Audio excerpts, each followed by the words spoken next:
3. 섭리적 동시성으로 본 복귀섭리 시대와 복귀섭리 연장 시대. 아브라함부터 예수님까지는 복귀섭리 시대이고 아브라함 이전 시대는 복귀 기대 섭리 시대입니다. 복귀섭리 시대에 예수님이 오셔서 복귀섭리를 완성해야 하는데 예수님이 십자가에 돌아가심으로써 섭리가 다시 연장된 것이 예수님으로부터 재림주까지의 복귀섭리 연장시대입니다. 방가로 1. 복귀섭리 시대. 섭리적 동시성으로 본 복귀섭리 시대와 복귀섭리 연장시대를 살펴보면 아브라함 이후 애굽 고역시대의 중심인물은 모세이고 조건물은 성막입니다. 모세 이후 사울왕 전까지 사사시대는 중심인물이 사사가 되고 조건물은 성막이 됩니다.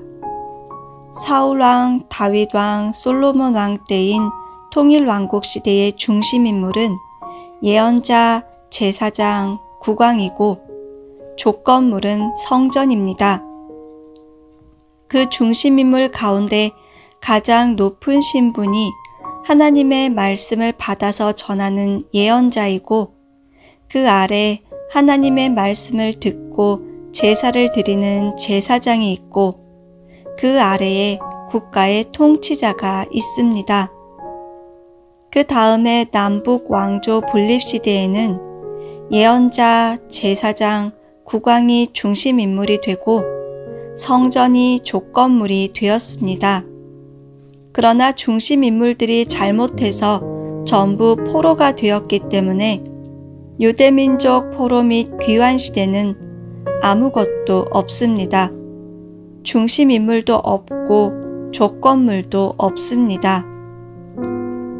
말라기 선지자를 중심해서 해방되어 나와보니 이미 성전은 다 무너지고 암흑천지였습니다.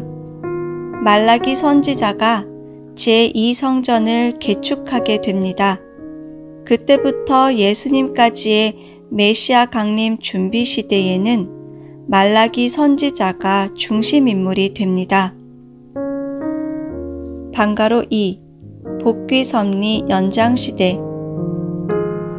예수님이 십자가에 돌아가셨기 때문에 예수님부터 아우구스티누스 이전까지 로마 제국 박해 시대에는 중심인물이 아우구스티누스이고 조건물이 초대교회입니다.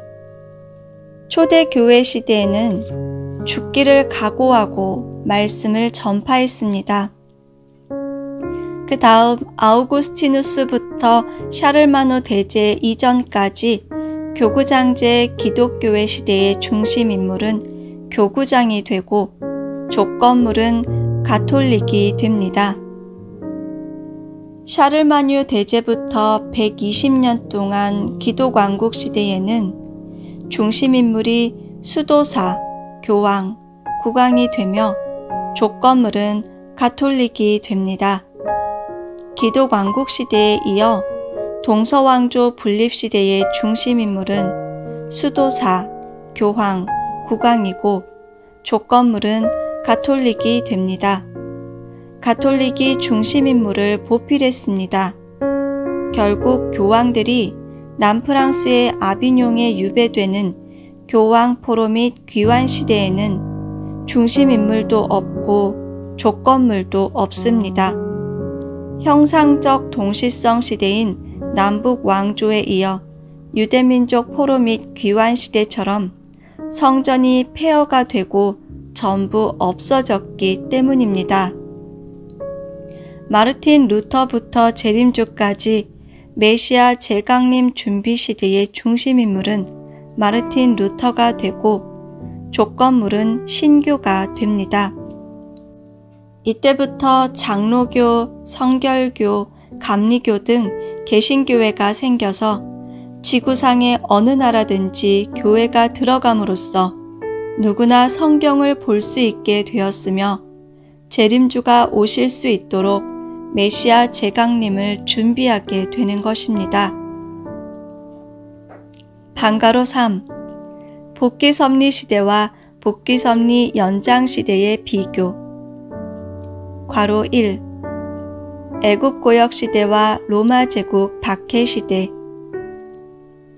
애굽 고역 시대 400년은 로마 제국 박해 시대 400년과 동시성으로 나타납니다.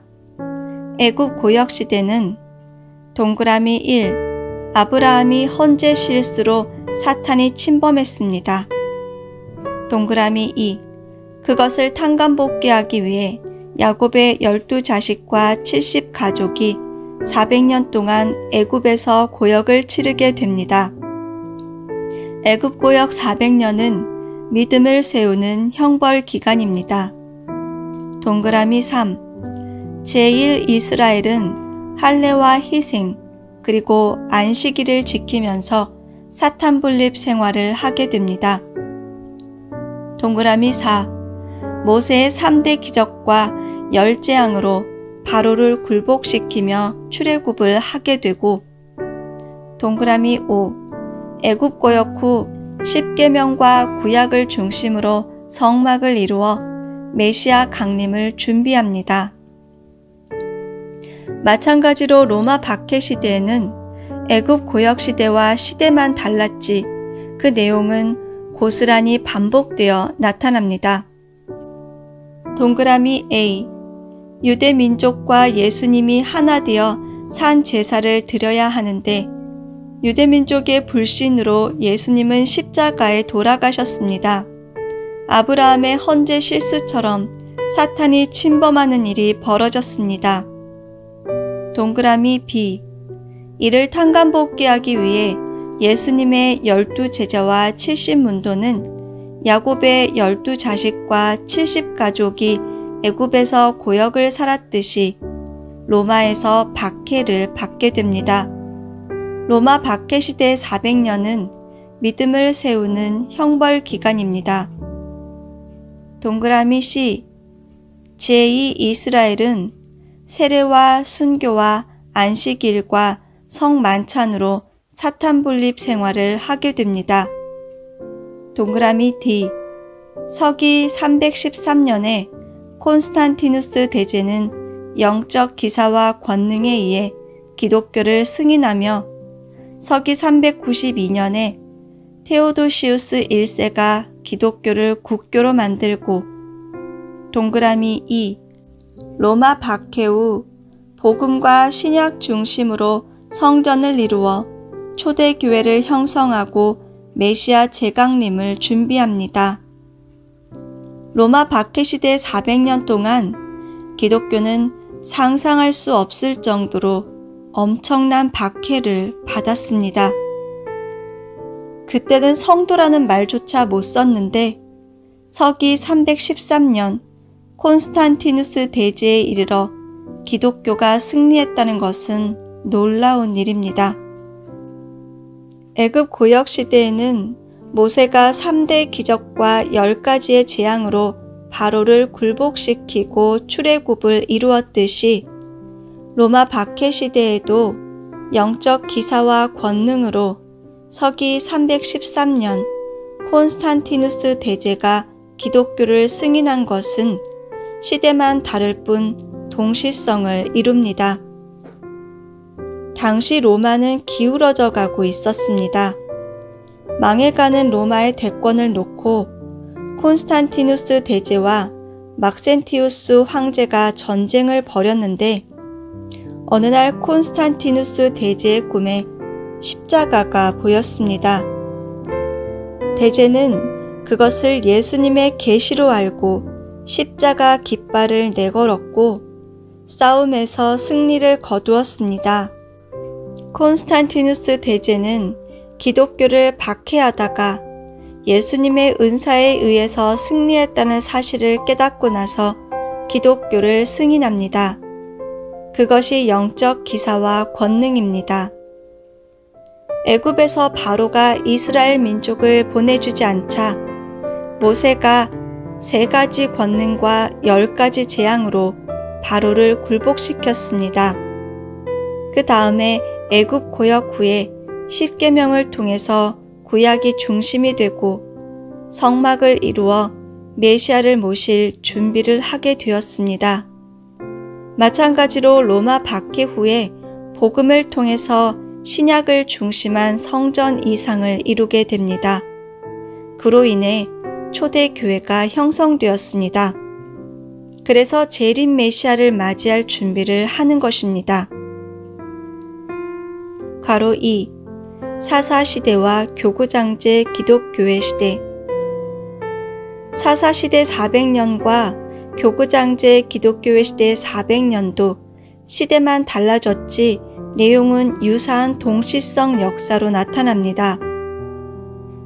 사사시대에는 사사의 사명이 예언자, 제사장, 국왕에 있었고 교구장제 기독교회 시대에는 교구장의 사명이 수도원, 교황, 국왕에 있었습니다. 또 사사시대에는 이스라엘 민족이 가나안으로 입성한 후 각 사사에게 가나안 땅을 분배했듯이 교구장제 기독교회 시대에는 게르만 민족의 대이동으로 게르만 민족에게 기독교를 전파합니다.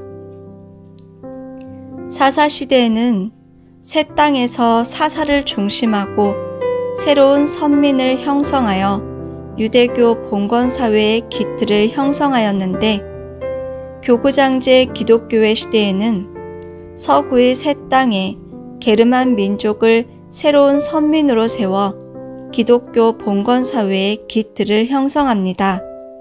뿐만 아니라 사사시대에는 이스라엘 민족이 사사의 지도에 따라 성막의 뜻을 받들어야 함에도 그렇게 하지 않았습니다.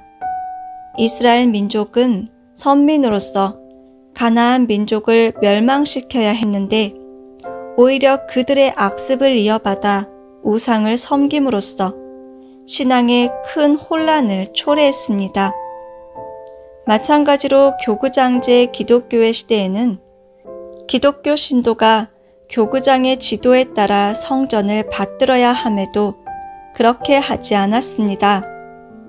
기독교 신도들이 게르만 민족의 잡교의 영향을 받아 신앙에 큰 혼란을 초래한 것입니다. 위에서 본 바와 같이 사사시대와 교구장제 기독교회 시대는 시대만 달리했지 내용상으로는 거의 반복되어 나타나는 동시성 시대를 형성하고 있습니다. 괄호 3. 통일왕국시대와 기독왕국시대. 통일왕국시대 120년과 기독왕국시대 120년도 동시성 역사를 이룹니다.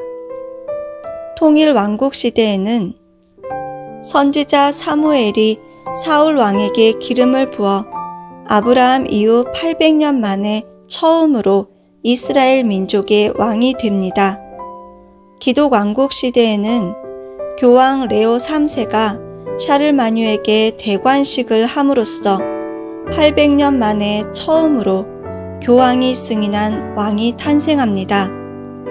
또 통일왕국 시대에 모세의 성막 이상이 솔로몬 왕의 성전 이상으로 옮겨지듯이 기독왕국 시대에도 아우구스티누스의 신공론 이상으로 기독교 왕국을 형성하게 됩니다. 통일왕국 시대에는 믿음의 기대의 중심 인물은 국왕입니다. 제사장이 영적 왕국의 중심 인물이라면 국왕은 실체 왕국의 중심 인물인데 국왕이 하나님의 뜻을 받들지 않았습니다. 마찬가지로 기독왕국 시대에도 믿음의 기대의 중심 인물은 국왕입니다. 교황이 영적 왕국의 중심 인물이라면 국왕은 실체 왕국의 중심 인물인데 국왕이 하나님의 뜻을 받들지 않았습니다. 또 통일왕국 시대에 아벨의 입장에 있던 사울 왕의 실수로 실체 기대가 실패했습니다. 사울 왕은 선지자 사무엘을 통해 주신 하나님의 말씀을 거역하고 불신에 빠졌습니다. 그런데 기독왕국 시대에도 아벨의 입장에 있던 국왕이 아벨의 위치를 떠나 실체 기대를 세우는 데 실패했습니다. 그것은 국왕이 하나님의 뜻을 받들지 않았기 때문입니다. 마지막으로 통일왕국 시대에 사울 왕과 다윗 왕을 이은 3대 솔로몬 왕이 말년에 이방 왕비들의 사악한 신인 아스타롯, 밀곰, 그모스, 몰록을 섬기고 남북 왕조로 분립되었듯이 기독왕국 시대에도 샤를마뉴로부터 루투비 1세를 거쳐 샤를 2세에 이르러 3대 만에 왕국이 3분되어 동서프랑크로 분립됩니다. 이탈리아는 사실상 동프랑크의 지배를 받았기 때문에 동프랑크와 서프랑크로 양분된 것입니다.